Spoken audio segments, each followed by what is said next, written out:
La patience est la barrière de la colère. On a une très très belle histoire rapportée dans la Gemara dans Masechet Shabbat où il y avait deux amis qui s'appelaient Tsuriel et Shoubael qui se rencontraient très régulièrement, rigolaient, se moquaient, plaisantaient sur les autres.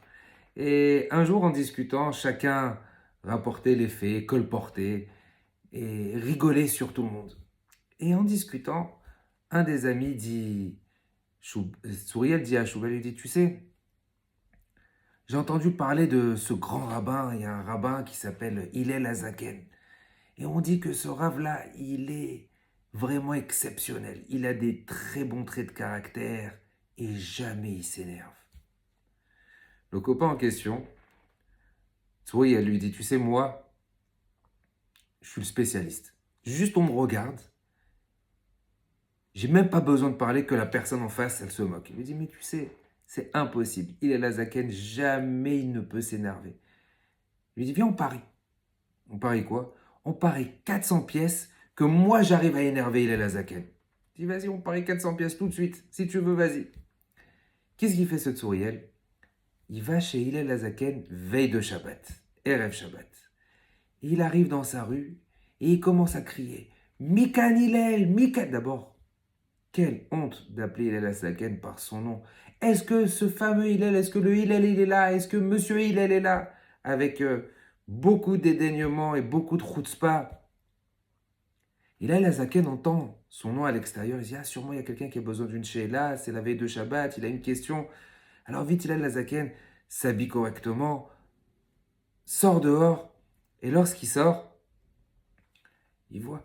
Il lui dit, c'est toi le fameux Hillel, monsieur Hillel? Il lui dit, oui. Il fait, j'ai une très grande question pour toi. Il lui dit, bien sûr, avec plaisir. Rentre, viens me poser la question. Il rentre à l'intérieur. Il lui dit, dis-moi, j'aimerais comprendre. Comment ça se fait que les gens de Babel, ils ont une tête toute ronde ou des fois. Pourquoi ils ont une tête ronde? Il lui dit, tu poses une très belle question. Vous imaginez, question comme ça juste avant Shabbat, tu poses une très très belle question. Kol hakavod, je te félicite.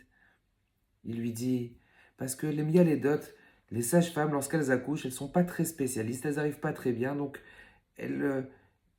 lorsqu'elles sortent le bébé, elles déforment un petit peu le visage. Ah, très bien.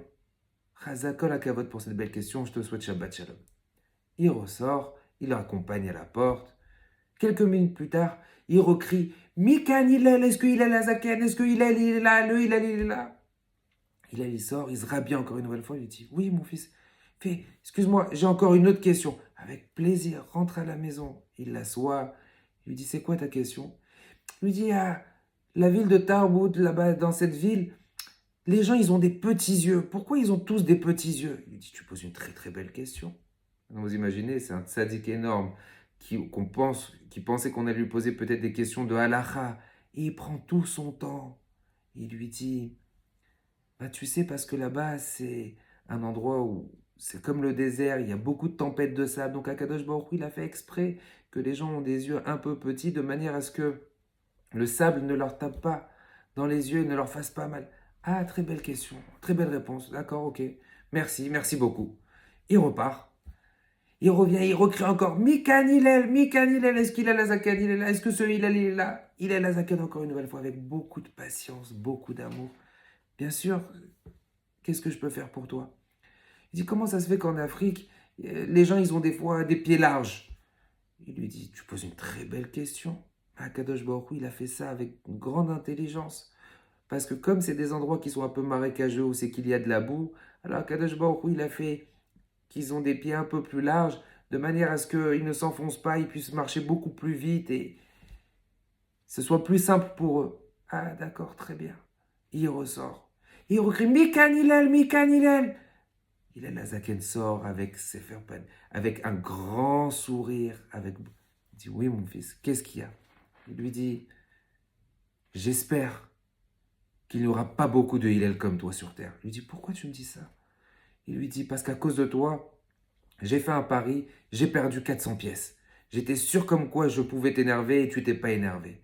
Il lui répond, il est la Zaken et lui dit, tu aurais pu perdre encore 400 pièces supplémentaires et mieux vaut que je ne m'énerve pas parce que la perte, elle aurait été encore beaucoup plus grave que ces 400 pièces ou que ces 800 pièces ou que tout l'or du monde.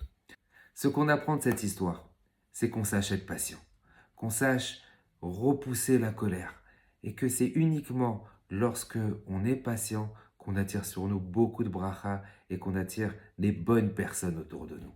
Shavua Tov, une excellente semaine, Be'ezrat Hashem.